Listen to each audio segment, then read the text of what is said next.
மக்கள் கட்சி மட்டுமில்ல, இந்த அறிக்கையிலையும் அதை நம்ம சொல்லியிருக்கிறோம். ஆனால் இந்த அரசு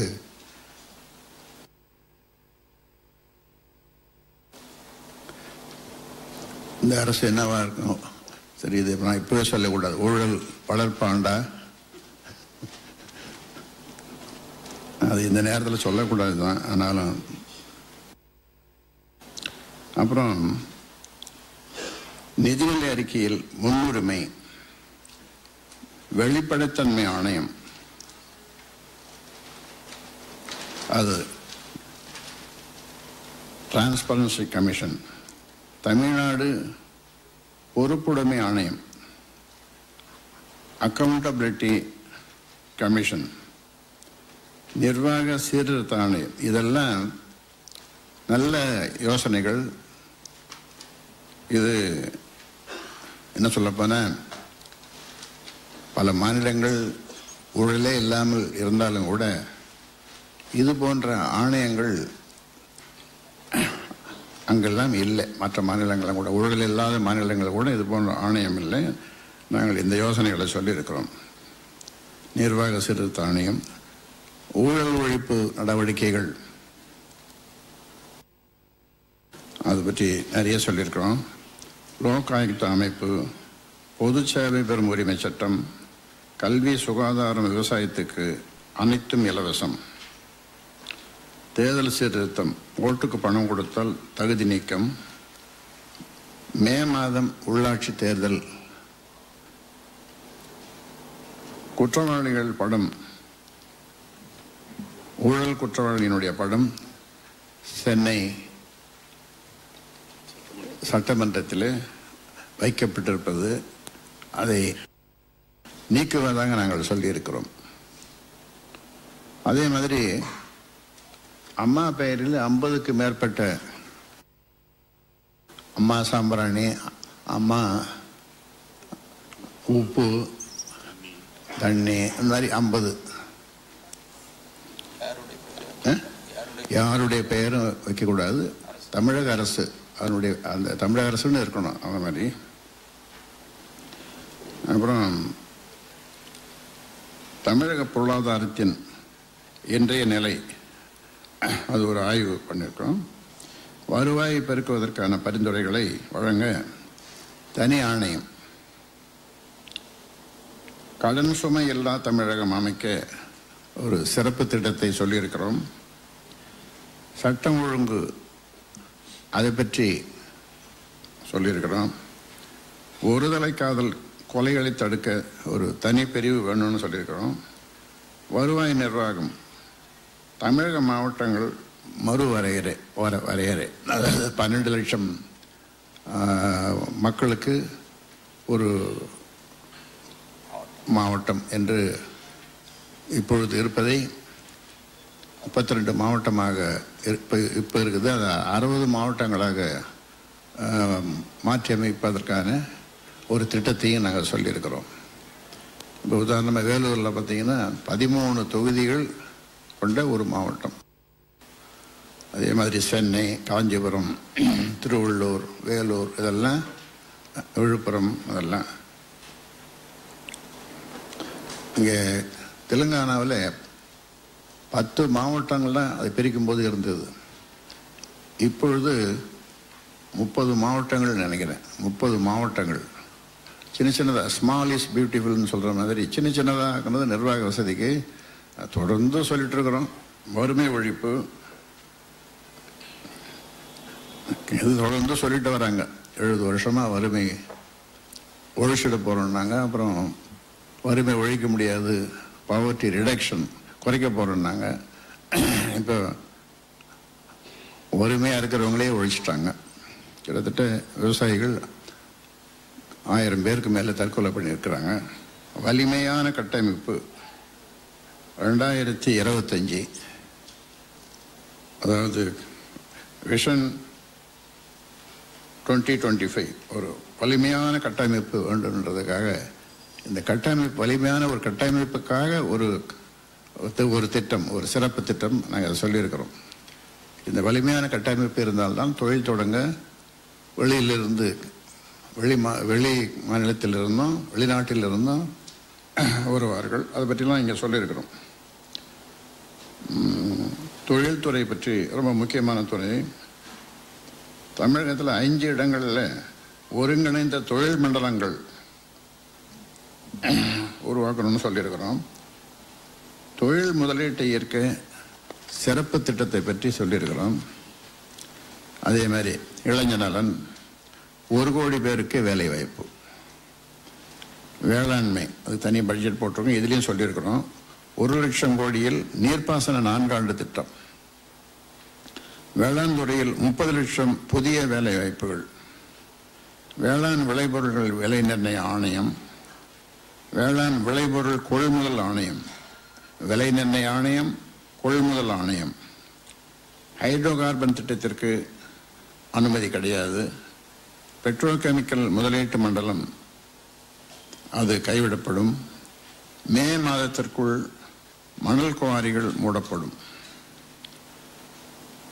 அதில் செயற்கை மணல், வெளிநாட்டிலிருந்து இறக்குமதி, இதெல்லாம் சொல்லியிருக்கிறோம். பாதுகாக்கப்பட்ட வேளாண் மண்டலம் அது சொல்லியிருக்கிறோம். வேளாண் சந்தை கொள்கை, இதுக்கு தனி அமைச்சகம், புதிய அமைச்சகங்கள், அதாவது 4 அமைச்சகங்கள் வேளாண் துறைக்கு அப்படின்னு சொல்லியிருக்கிறோம்.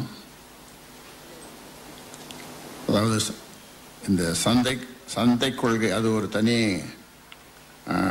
ஆணையம். அதே மாதிரி கொள்முதலுக்காக அது ஒரு ஆணையம். அப்புறம் வேளாண் துறைக்கு ஒரு அமைச்சகம், இது மாதிரி. அப்புறம் தோட்டக்கலைக்கு ஒரு அமைச்சகம், நீர் மேலாண்மை, இது எல்லாத்துக்குமே வேளாண் சந்தை, இது எல்லாத்துக்குமே 4 அமைச்சகங்கள், 4 அமைச்சர்கள். இப்போ ஒரு அமைச்சர் தான் இருக்காப்புல. கால்நடை பராமரிப்பு, மீன் வளம், விலைவாசி கட்டுப்பாடு, ஆறுகள் உரிமையை மீட்டெடுத்தல், காவிரி அமைச்சர்கள் குழு, சிறப்பு வேளாண் பொருளாதார மண்டலம், தகவல் தொழில்நுட்பம், கைத்தறி மற்றும் துணிநூல், நெடுஞ்சாலைகள், துறைமுகங்கள், போக்குவரத்து, பேருந்து கட்டணங்கள் குறைக்கப்படும். அது சென்னையில் முன்னாலே சொல்லியிருந்தோம். எங்களுடைய தேர்தல் அறிக்கையில் பேருந்து கட்டணமே இல்லை, இங்கே கிடையாது. சென்னையில் நாங்கள் சொல்லியிருந்தோம், பேருந்து கட்டணமே இல்லாமல் இங்கே சென்னையில் யார் வேணும்னாலும் அதில் பயணிக்கலாம் அப்படின்னு சொல்லியிருந்தோம். மாநகர போக்குவரத்து, அப்புறம் தொடர் வேண்டிய திட்டங்கள் அப்படியே கிடப்பில் கிடது. எங்கள் அமைச்சர்கள் இருக்கும்போது அது நிறைய புதிய புதிய திட்டங்கள்லாம் சொல்லி போதிய நிதி ஒதுக்குனாங்க. அதை தொடர்ந்து இவங்க மத்திய அரசு நிதியை ஒதுக்கலை. அதற்கான எந்த நடவடிக்கைகளும் மாநில அரசு எடுத்துக்கல. அது மிக முக்கியமானது மின்சாரம். அதை பற்றி நான் விரிவாக சொல்லியிருக்கிறோம். மின் வாரியத்தை லாபத்தில் இயங்க ஒரு சிறப்பு திட்டத்தை நாங்கள் சொல்லியிருக்கிறோம். சுற்றுலாத்துறை, இதன் மூலமாக நிறைய வருமானத்தை ஈட்டலாம், அதை பற்றிலாம் சொல்லியிருக்கிறோம். தமிழ் வளர்ச்சி, சுகாதாரம் மற்றும் துப்புரவு, மருத்துவம் மற்றும் மருத்துவ கல்வி, நீட் தேர்வு இல்லை, பள்ளி கல்வி வளர்ச்சிக்கு தனி நிதியம், பள்ளி கல்வித்துறை, பல்கலைக்கழகங்கள் சீரமைப்பு மேம்பாட்டு திட்டம். பல்கலைக்கழகங்கள் கழகங்கள் மாதிரி எல்லாம் ஊழல் கழகங்களாக மாறி வருவது, அதை குறிப்பிட்டிருக்கிறோம். உயர்கல்வி எப்படி இருக்கணுன்றதை பற்றியே சொல்லியிருக்கிறோம். இந்து சமய அறநிலையத்துறை, ஊரக வளர்ச்சி, உள்ளாட்சிகளுக்கு உண்மையான அதிகாரம், அரசியலமைப்பு சட்டம் ராஜீவ்காந்தி கொண்டது 72, 73. அது இப்போ இருக்கிற நடைமுறை ஒன்றுமே இல்லை. எந்த அதிகாரமும் அவங்களுக்கு கொடுக்கல, அந்த நிதியும் ஒதுக்கலை. அதே மாதிரி நகராட்சி நிர்வாகம், நகர்ப்புற வீட்டு வசதி, குடிநீர், தண்ணீர் பெறும் உரிமை. அதாவது நம்ம குடிக்கிறதுக்கு ஒவ்வொருத்தருக்கும் உச்ச நீதிமன்ற ஒரு நீதிபதி ஒரு முறை ஒரு தீர்ப்பில் சொல்லியிருக்கிறார், 40 லிட்டர் பாதுகாக்கப்பட்ட தண்ணீர் ஒவ்வொருத்தருக்கும் கட்டாயம் கிடைக்கணும்னு சொல்லி அது உரிமை அப்படின்னு சொல்லியிருக்காரு. அதனால் தண்ணீர் பெறும் உரிமை, தமிழகத்தின் குடிநீர் பஞ்சத்தை சமாளித்தல், மரங்கள் ஆணையம், அப்புறம் சதுப்பு நில ஆணையம், அது ஒன்று சொல்லியிருக்கோம். இது ஒரு முக்கியமானது. சீமை கருவேல் மரம் ஒழிப்பு அதை தொடர்ந்து சொல்லிட்டு இருக்கிறோம். அந்த எங்களுடைய தேர்தல் அறிக்கையிலையும் அதை சொல்லியிருக்கோம். மதுவிலக்கு நாங்கள் தொடர்ந்து வலியுறுத்தி வருகிறேன். சமூக நீதி, மக்கள் தொகை அடிப்படையில் இடஒதுக்கீடு, பிற்படுத்தப்பட்டோர் மிகவும் பிற்படுத்தப்பட்டோர் நலன், தாழ்த்தப்பட்டோர் மற்றும் பழங்குடியினர் நலன், மகளிர் மற்றும் குழந்தைகள் நலன், முதியோர் ஆதரவற்றோர் மற்றும் ஒடுக்கப்பட்டோர் நலன், மாற்றுத்திறனாளிகள் நலன், இலங்கை தமிழர்கள் நலன், சிறுபான்மையினர், ஆசிரியர்கள் நலன், அரசு ஊழியர்கள் நலன், தொழிலாளர்கள் நலன், ஓய்வூதியர் நலன், பத்திரிகையாளர்கள் நலன், அரசு சார்பில் அனைத்து ஊடகங்களுக்கும் வழங்கப்படும் விளம்பரங்களில் இருந்து 3% தொகை பத்திரிகையாளர்கள் நல நிதிக்கு வழங்கப்படும். இந்த நிதியை கொண்டு பத்திரிகையாளர்களுக்கு தேவையான உதவிகள் வழங்கப்படும். 2வது, உழைக்கும் பத்திரிகையாளர்கள் மற்றும் ஊடக நிறுவன பணியாளர்களுக்காக நீதிபதி மஜீத்தியா ஆணையம் பரிந்துரைத்துள்ள குறைந்தபட்ச ஊதியத்தை பெற்றுத்தர நடவடிக்கை எடுக்கப்படும். ஆந்திராவில் செயல்படுத்தப்படுவது போன்று பத்திரிகையாளர்களுக்காக சிறப்பு மருத்துவ காப்பீட்டு திட்டம் செயல்படுத்தப்படும். இதற்கான பிரீமிய தொகை முழுவதையும் அரசே செலுத்தும். இத்திட்டத்தின்படி ஆண்டுக்கு ரூபாய் 4 லட்சம் வரை மருத்துவம் பெற முடியும். பத்திரிகை துறையில் 20 ஆண்டுகள் பணியாற்றி ஓய்வு பெற்ற நலிந்த பத்திரிகையாளர்களுக்கு வழங்கப்படும் ஓய்வூதியம் 15 உயர்த்தப்படும். பணிக்காலத்தின் போது உயிரிழக்கும் பத்திரிகையாளர்கள் குடும்பத்திற்கு வழங்கப்படும் நிதியுதவி 2 லட்சத்திலிருந்து 5 லட்சமாக உயர்த்தி வழங்கப்படும். வணிகர் நலன், இந்த நடப்பு நிதியாண்டின் 2018-19 ஒட்டுமொத்த நிதிநிலை அப்புறம் கடைசியில் சொல்லியிருக்கிறோம். தமிழகத்தின் அனைத்து தரப்பு மக்கள் மத்தியில் தமிழக அரசின் நிதிநிலை குறித்த விழிப்புணர்வை உண்டாக்கும் வகையிலும் அனைத்து தரப்பினரின் கருத்துக்களை உள்ளடக்கியதாகவும் இன்றைய பொருளாதார சூழ்நிலை, மக்களின் அத்தியாவசிய தேவைகள், எதிர்நோக்கியுள்ள பிரச்சனைகள் ஆகியவற்றை உள்ளடக்கிய ஒட்டுமொத்த சமூக பொருளாதார மேம்பாட்டிற்காக இந்த அறிக்கை தயாரிக்கப்பட்டுள்ளது. நடப்பாண்டின் தேவைகளையும் வளர்ச்சி பணிகளையும் நிறைவேற்றுவதோடு நீடித்த நிலைத்த தொலைநோக்கு திட்டங்களையும் உள்ளடக்கியுள்ளது. இவ்வாறு ஒவ்வொரு ஆண்டின் அரசு நிதிநிலை அறிக்கையால் எல்லோருக்கும் எல்லாமும் கிடைத்து வாழ்க்கை தரம் உயரும், வாழ்வு மகிழ்ச்சி நிறைந்ததாக அமையும் என்ற நம்பிக்கையோடும் இந்த நிழல் நிதிநிலை அறிக்கை தமிழக அரசுக்கும் பொதுமக்களுக்கும் பெரிதும் பயனுள்ளதாக இருக்கும் என்ற மிகுந்த எதிர்பார்ப்போடு முன்வைப்பதில் பாட்டாளி மக்கள் கட்சி பெருமை அடைகிறது. 40 டாக்குமெண்ட்ஸ் நாங்கள் வெளியிட்டிருக்கிறோம். அதில் மிக முக்கியமானது அந்த 40ல் தமிழ்நாடு அரசிற்கான மாற்று மது ஒழிப்பு கொள்கை. அது 2008 வெளியிட்டோம். ஆமாம், சென்னை பெருநகருக்கான மாற்று போக்குவரத்து திட்டம். இப்போ இந்த சைக்கிள்லாம் இப்போ சொல்கிறாங்களே, இதெல்லாம் அப்போவே நாங்கள் சொல்லிட்டு இருக்கோம். அதில் இது ஏப்ரல் 2008 வெளியிட்டது. தமிழக தொழில் வளர்ச்சி ஒரு மாற்று திட்டம், அதுவும் 2007 நாங்கள் வெளியிட்டோம். இது தமிழகத்தில் இளைஞர்கள் மறுமலர்ச்சி பயனுள்ள ஒரு அணுகுமுறை. இது 2007 அக்டோபர் மாதம் நாங்கள் இதை வெளியிட்டோம். இப்போ விஷன் 2023ன்னு ஜெயலலிதா வெளியிட்டது. அதில் ஒன்றுமே இல்லை, அது எதையும் நடைமுறைப்படுத்தலை, அதுக்கு நிதியும் இல்லை, ஒன்றுமே இல்லை, சும்மா பேருக்கு வெளியிட்டு போனாங்க. நாங்கள் இதுக்கு முன்னாலே 2007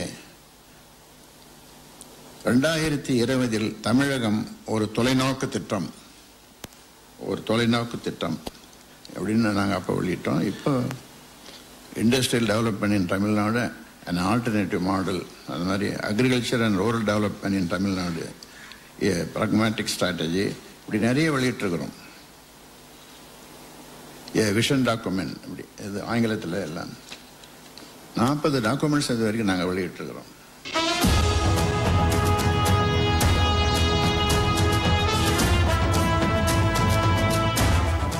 அனைத்து ஊடக நண்பர்களுக்கு வணக்கம்.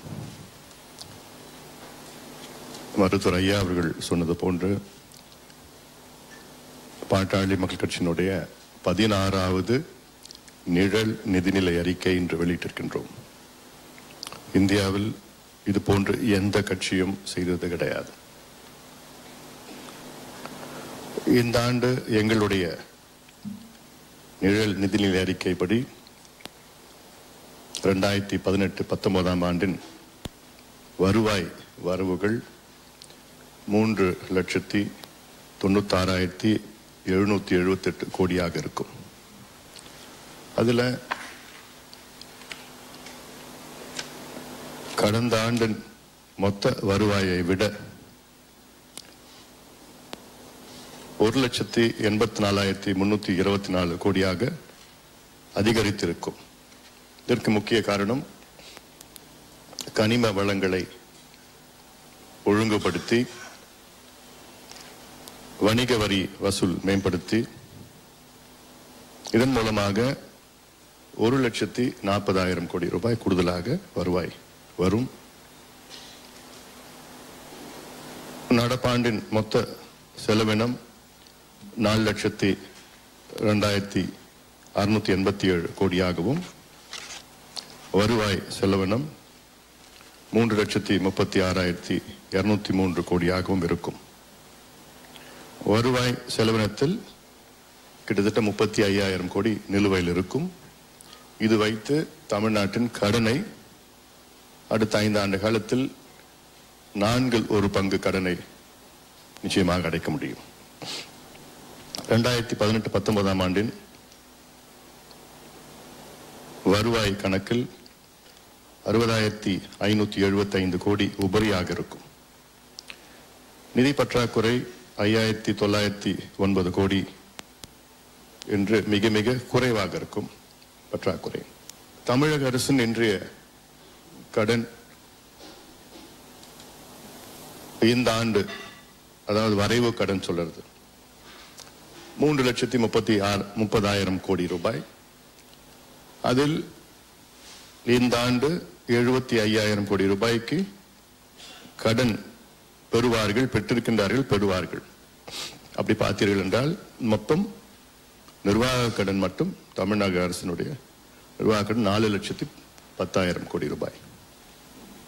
இது மட்டும் இல்லாமல் இது பொதுப்பணித்துறை, போக்குவரத்து துறை, மின்துறை, இது போன்ற துறையெல்லாம் பொதுத்துறைகளுடைய கடன். இதெல்லாம் சேர்த்தால் தமிழ்நாட்டினுடைய மொத்தம் கடன் கிட்டத்தட்ட 7 லட்சம் கோடி ரூபாய் இருக்கிறது. இது மிகப்பெரிய ஒரு கடன். இது இன்னும் 2 ஆண்டு காலத்திற்குள் 10 லட்சம் கோடி ரூபாயாக உயரும் இந்த அரசு தொடர்ந்தால். இவர்களுக்கு வருவாயே கிடையாது. இதுல மது விலக்கு கொள்கையை கொண்டு வருவதன் மூலமாக 30,000 கோடி ரூபாயை இழப்போம். ஆனால் தாது மணல், கிரானைட், இன்னும் 2 மாதத்திற்கு மணல் 2,000 கோடி ரூபாய் வருவாய். அது மட்டுமல்ல, சாண்ட் இறக்குமதி மணல் எல்லாம் அதில் ஒரு 13,000 கோடி ரூபாய் வருவாய் வரும். இதெல்லாம் சேர்ந்தால் சொன்னது போன்று 1,40,000 கோடி ரூபாய் கூடுதலாக வரும். இதை வைத்து மருத்துவர் ஐயா அவர்கள் சொன்னது போன்று கல்விக்கு முக்கியத்துவம், சுகாதாரத்துக்கு முக்கியத்துவம், வேளாண்மைக்கு முக்கியத்துவம், நிர்வாக சீர்திருத்தங்கள், அட்மினிஸ்ட்ரேட்டிவ் ரிஃபார்ம்ஸ், இதெல்லாம் தெளிவாக சொல்லியிருக்கின்றோம். என்னென்ன செய்ய போறோம் என்றெல்லாம் சொல்லியிருக்கின்றோம். பள்ளி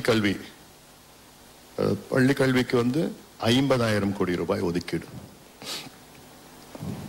உயர்கல்விக்கு 13,000 கோடி ரூபாய்.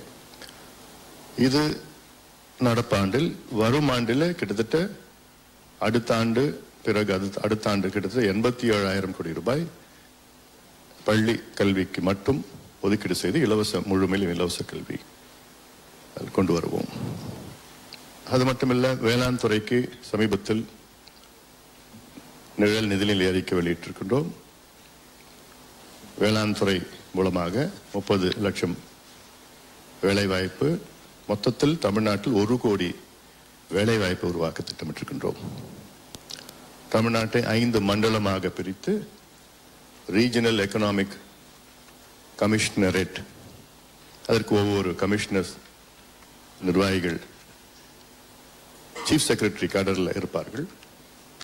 அவர்களை வைத்து அங்கே பொருளாதார முன்னேற்றத்தை உருவாக்குவோம், வேலைவாய்ப்பு உருவாக்குவோம். என்னுடைய முக்கிய நோக்கம் நேர்மையான ஒரு ஆட்சியை கொடுக்க வேண்டும். அதெல்லாம் திட்டங்கள் இங்கு இந்த ஆண்டு எங்களுடைய நிழல் நிதிநிலை அறிக்கையில் இருக்கிறது.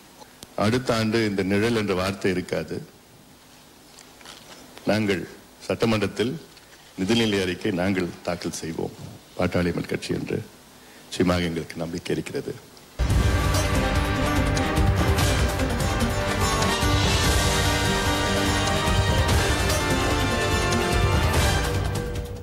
டிரான்ஸ்பரன்சி அதுக்குன்னு ஒரு கமிஷனை போட்டிருக்கிறோம், ஒரு ஆணையம்.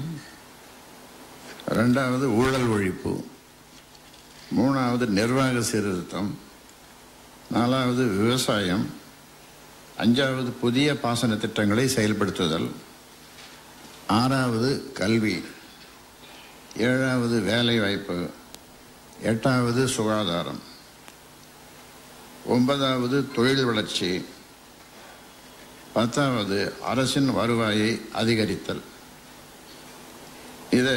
இந்த 10 அம்சங்களை அடிப்படையாக கொண்டுதான் இந்த நிழல் நிதிநிலை அறிக்கை தயாரிச்சிருக்கிறோம்.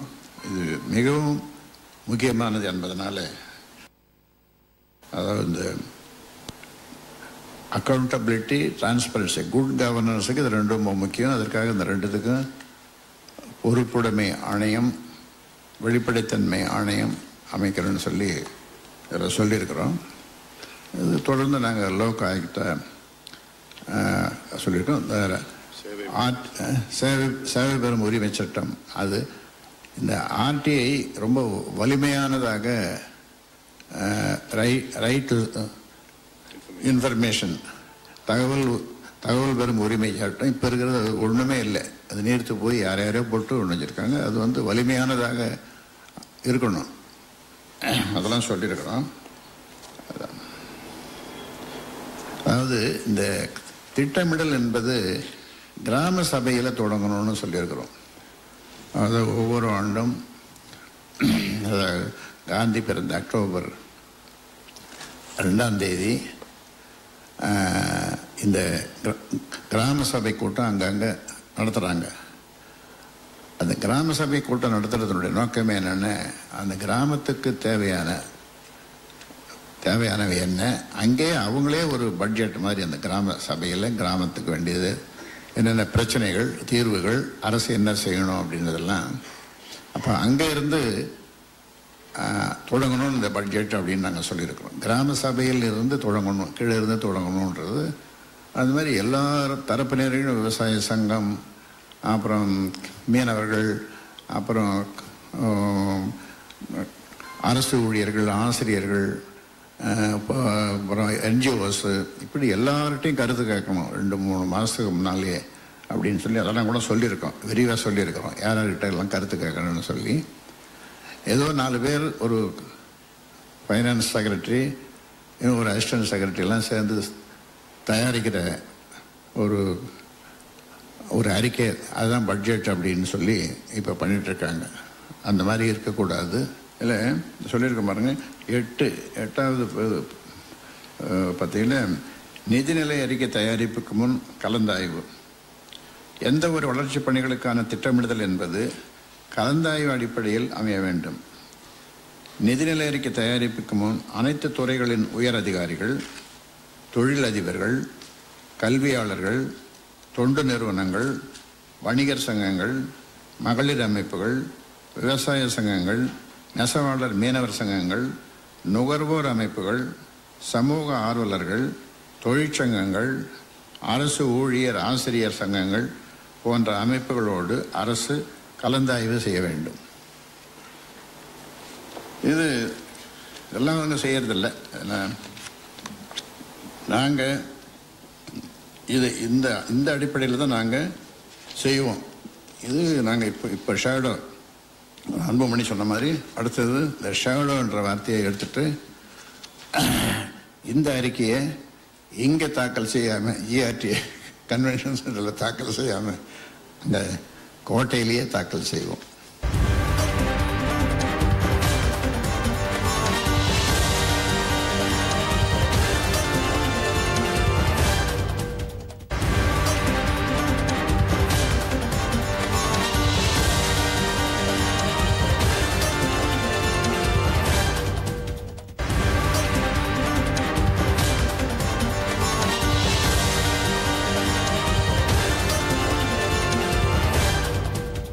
விவசாய நிழல் இருக்கைய ஓட்டையில் முதலமைச்சர்லேருந்து எல்லா அமைச்சர்களுக்கும் அதிகாரிகளுக்கெல்லாம் எங்களோட கட்சியினுடைய அமைப்புச் செயலர் ஜெயராமன் கொடுத்தார். அவர் முதலமைச்சர் அவர் இல்லை. அப்போ அவங்க கொடுத்துட்டு வந்தது இன்னொரு இடத்துக்கு வரும்போது எங்கப்பா அது அக்ரிகல்ச்சர் செக்ரட்டரிக்கு வரும்போது எங்களுக்கு முதல்ல வந்துடுது, அங்கேருந்து முதலமைச்சர்லேருந்து செல் அங்கேருந்தே வந்துடுதுன்னு சொல்லி. அந்த மாதிரி ஒவ்வொரு வருஷமும் இது ஒரு 10 வருஷமாக நான் சொல்கிறேன், எங்களுடைய நிதிநிலை அங்கே முன்னால் 10 நாளைக்கு முன்னால் வெளியிட்டுருவோம். எங்களுடைய நிதிநிலை அறிக்கையில் பல விஷயங்களை அவங்க எடுத்துக்குவாங்க.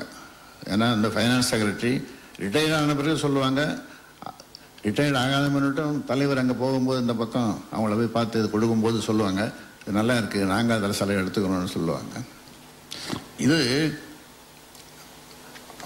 மக்கள் இதை பற்றி விரிவாக விவாதிக்கணும், அவங்களுக்கு ஒரு விழிப்புணர்வு வரணும். மக்களுக்கு நிதிநிலை அறிக்கைனா ஏதோ வர செலவு அவங்க தயாரித்து ஏதோ வெளியிடுறாங்க, ஒப்பு வெளியிடுறாங்க, அந்த மாதிரி எல்லாமே அது விரிவாக எல்லாரும் அது படித்தவங்க விரிவாக இதை பற்றி பேசணும், விவாதிக்கணும் அப்படின்றது தான். அப்படி தான் இருக்கணும் ஒரு நிதிநிலை அறிக்கைன்னா. இது எல்லாம் மேலை நாடுகள், வளர்ந்து வர நாடுகள், பல நாடுகள்லாம் இந்த மாதிரி இந்த பட்ஜெட் இதுனா நிறைய விவாதிப்பாங்க. தொலைக்காட்சியெல்லாம் இதை பற்றிலாம் நிறைய விவாதங்கள் ஒரு மாதம் வரைக்கும் நடக்கும். அது எல்லாருக்கும் மக்களுக்கு போய் சேரும். என்ன இவங்க செய்திருக்காங்க, என்ன தப்பு பண்ணியிருக்காங்க, என்ன முன்னேற்றத்திற்கான மக்களுடைய முன்னேற்றத்திற்கான என்ன வழிவகைகள் சொல்லியிருக்காங்கன்றது மக்கள் ஆர்வமாக அதை பார்ப்பாங்க. இது பட்ஜெட்னா ஏதோ ஒரு வெளியிடுறாங்க, அதோட செய்தி ஒரு பத்திரிகையில் வரும், ஒரு செய்தி அதோட முடிஞ்சு போச்சு. இந்த மாதிரி இருக்கக்கூடாதுன்றதுக்காக தான் இதை நாங்கள் தொடர்ந்து செய்துட்டு வரோம்.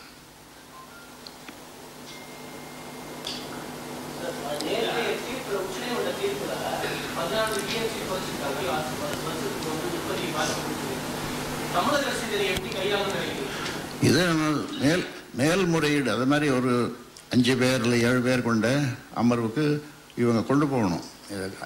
இந்த பிரச்சனையை மறுபடியும் கொண்டு போய் மறுபடியும் இன்னும் ஒரு சாதகமான தீர்ப்பை பெறலாம். இப்போ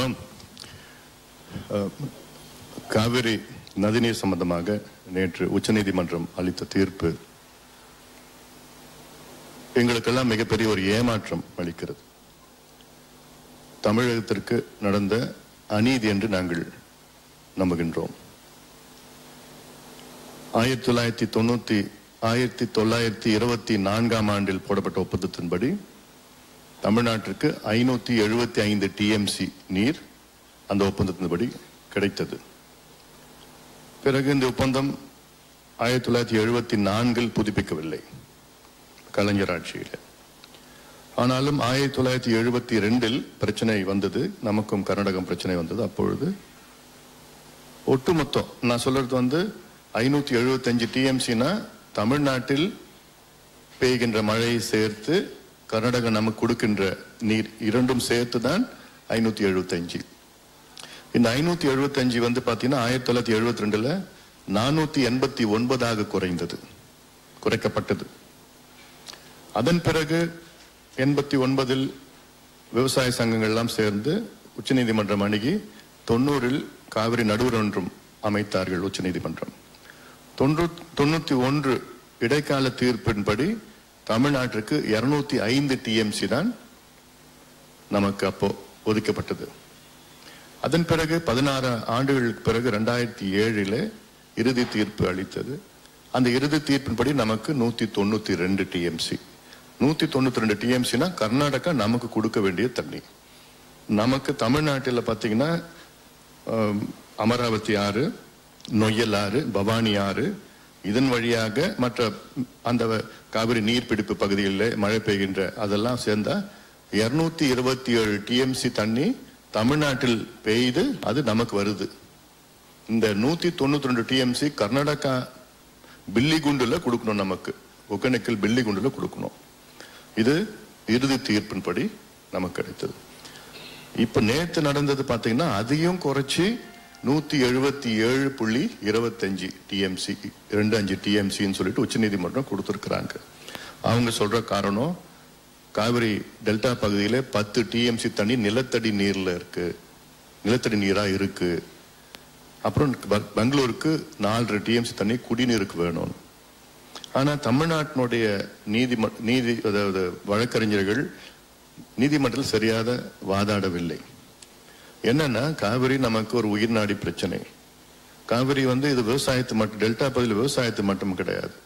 காவிரி தமிழ்நாட்டில் 19 மாவட்டங்களுக்கு குடிநீர் பிரச்சனை தீர்க்கிறது.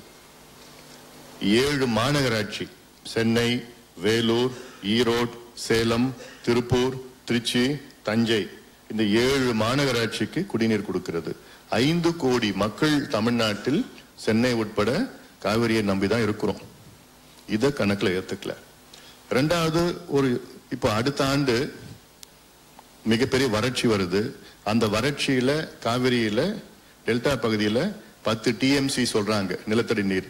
அதுல 5 டிஎம்சி எடுத்துக்கிட்டாங்க, பயன்படுத்திக்கிட்டாங்கன்னா அதுக்கப்புறம் அவங்க அதுக்கு ஒப்பிடுவாங்களா, கொடுப்பாங்களா? இந்த எல்லாம் கணக்கெல்லாம் இல்ல. இது ஒரு பக்கம். இப்ப என்னன்னா 1924 தமிழ்நாடு கிடைத்தது 575 டிஎம்சி. இன்னைக்கு தமிழ்நாடு கிடைக்கிறது 404 டிஎம்சி. அப்ப பாத்தீங்கன்னா இந்த 92 ஆண்டுகளில் தமிழ்நாட்டுக்கு 170 டிஎம்சி தண்ணி குறைகிறது. 170 டிஎம்சி இதெல்லாம் ஏத்துக்க முடியாது. இதெல்லாம் அதே நேரத்தில் தமிழ்நாட்டினுடைய டெல்டா பகுதியில் விவசாயம் அதிகமா வந்திருக்கு. அப்ப அதெல்லாம் நமக்கு குடிநீர் பிரச்சனை இருக்கு. சென்னை நமக்கு ஜனத்தொகை வளர்ந்துருக்கு. 7 மாநகராட்சிக்கு தண்ணி கொடுத்து அதெல்லாம் நம்ம வளர்ந்துருக்கிறோம். ஜனத்தொகை அதெல்லாம் நம்ம கணக்குல அவங்க இடல. அதனால இது சென்னைக்கு நம்பி இல்லை, காவிரி நம்பி இல்லை, இதெல்லாம் கணக்கிலே எடுத்துக்கல. அதனால இதெல்லாம் நீர் 1000 அடி கீழே போயிடுது இங்க பல இடங்கள்ல. ஈரோட்லயோ எல்லாம் அங்க டெல்டா பகுதியில மொத்தம் முதல்ல 5 அடியில தோணா தண்ணி வரும். இன்னைக்கு 80 அடி தண்ணி நீர் போயிடுச்சு. அதனால இதெல்லாம் ஏத்துக்கவே முடியாது. தமிழ்நாட்டுக்கு மிகப்பெரிய அநீதி நமக்கு நடந்திருக்கு. ஆனா அதுல ஒண்ணு நல்லது, அதுவும் நடக்கணும். என்ன நல்லது? உச்சநீதிமன்றம் இன்னும் 6 வாரத்தில் காவிரி மேலாண்மை வாரியத்தை அமைக்க வேண்டும், காவிரி கண்காணிப்பு குழு அமைக்க வேண்டும் என்று ஆணையிட்டிருக்கிறார்கள். அதுக்கு தாமதப்படுத்தக்கூடாதுன்னு சொல்லியிருக்கிறாங்க. மாதம் கூட்டம் போடணும், மாதம் எவ்வளவு தண்ணி தேவைன்னு அதெல்லாம் கொடுக்கணும், அந்த வாரியம் அமைச்சு கொடுக்கணும்னு சொல்லியிருக்கிறாங்க.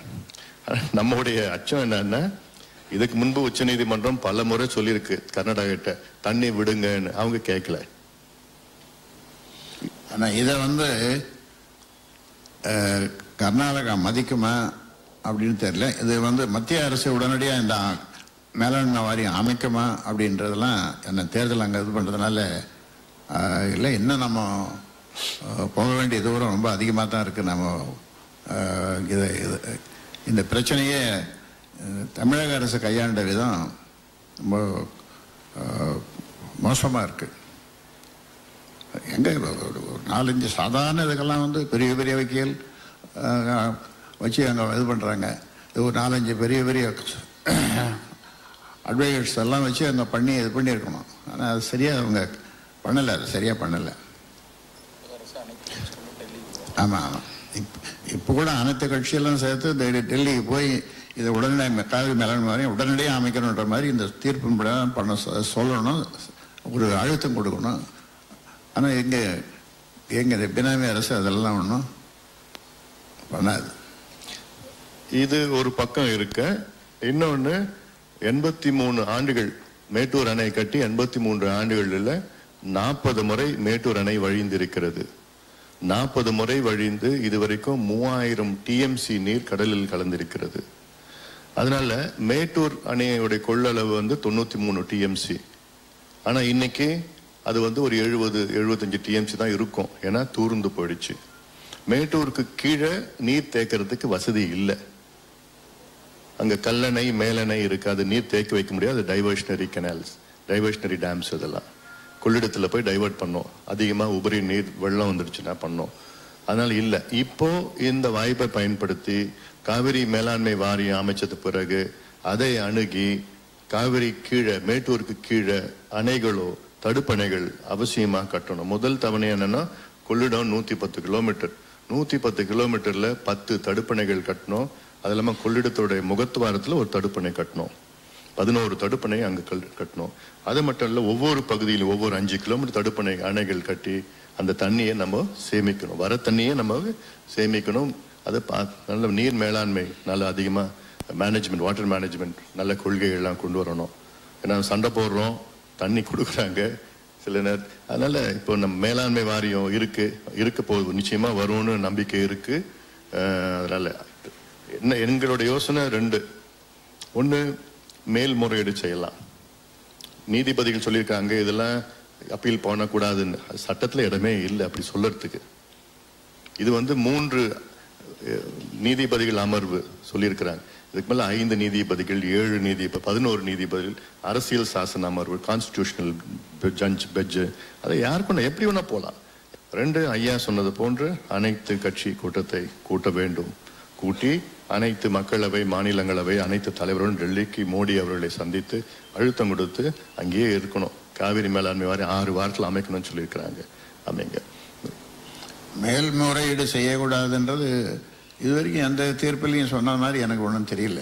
இது ஏன் இதில் இப்படி மேல்முறையீடு செய்யக்கூடாதுன்னு சொன்னாங்கன்னு தெரியல. அது சட்டத்திலே இடம் இல்லை அது மாதிரி செய்யக்கூடாதுன்றது. பாதிக்கப்பட்டவர்கள் கடைசி வரைக்கும் பண்ணலாம், மேல்முறையீடு செய்யலாம். எங்க பட்ஜெட்டை காப்பி அடிச்சா எங்களுக்கு மகிழ்ச்சி. அப்படியாவது தமிழ்நாட்டுக்கு நல்ல திட்டங்கள் போய் சேரணும். தேர்தல் அறிக்கையை அப்படியே 47-45% அப்படியே காப்பி அடிச்சாங்கன்னு உங்ககிட்ட தான் இங்கே எது காப்பி அடிச்சாங்கன்னு எல்லாம் விலாவாரியாக சொன்னோம். நாங்கள் தேர்தல் அறிக்கையை வெளியிட்ட பிறகு அவங்க வெளியிட்டாங்க, அவங்க காப்பி அடிச்செல்லாம் சொன்னோம். அதிமுக காப்பி அடிச்சதும் ஜெயலலிதா இருக்கும்போது அதையும் சொன்னேன் நான். இதை அப்படியே காப்பி அடிச்சாலும் எங்களுக்கு ரொம்ப ரொம்ப சந்தோஷம். எது காப்பி அடிக்கணும்னு கேக்குறீங்களா? எதுவும் அடிக்க மாட்டாங்க. ஏன்னா இதெல்லாம் நாங்க இந்த பட்ஜெட் பற்றி நேர்மையா எப்படி ஒரு நிர்வாகம் நடத்தணும்னு அதுதான் கொடுத்துருக்கிறோம். அவங்களுக்கும் நேர்மைக்கும் சம்பந்தமே கிடையாது.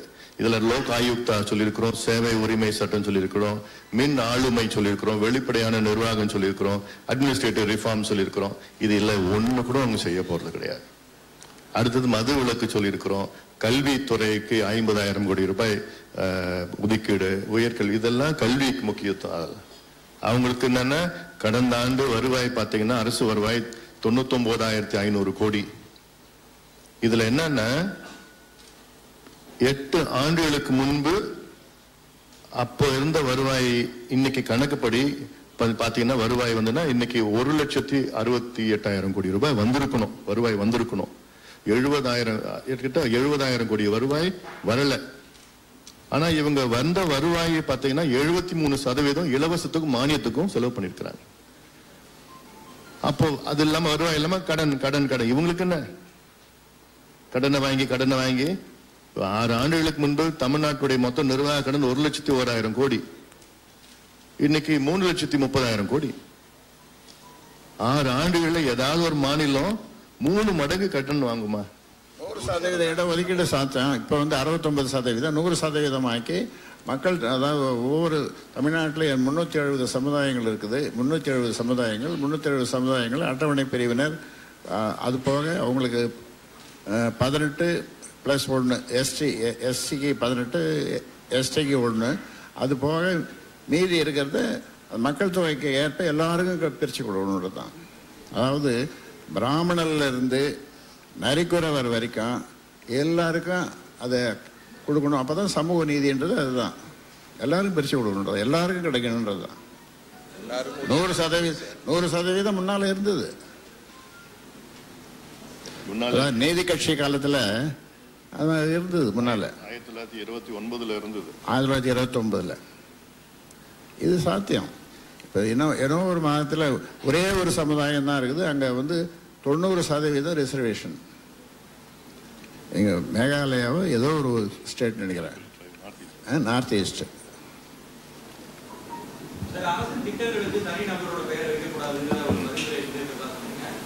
முன்னாள் தலைவர்கள், அதாவது அண்ணா போன்றவர்கள், நான் சொல்றேன் இப்ப இருக்கக்கூடிய தலைவர்கள் இல்ல, காந்தி அந்த சுதந்திர போராட்ட வீரர்களோட பெயர்கள் வைக்கும் போது அவங்க பெருமைப்பட்ட விதமாக இருக்கும்.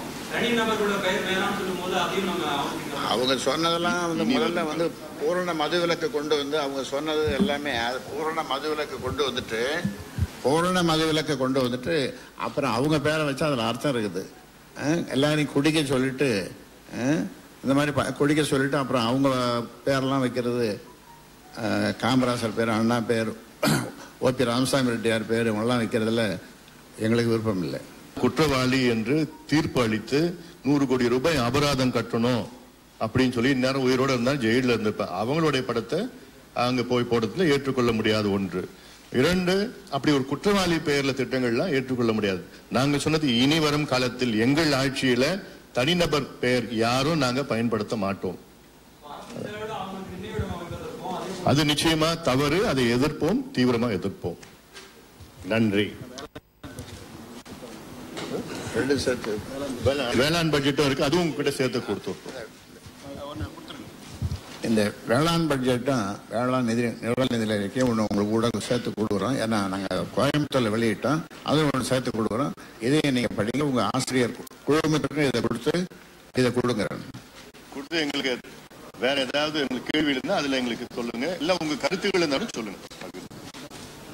நன்றி.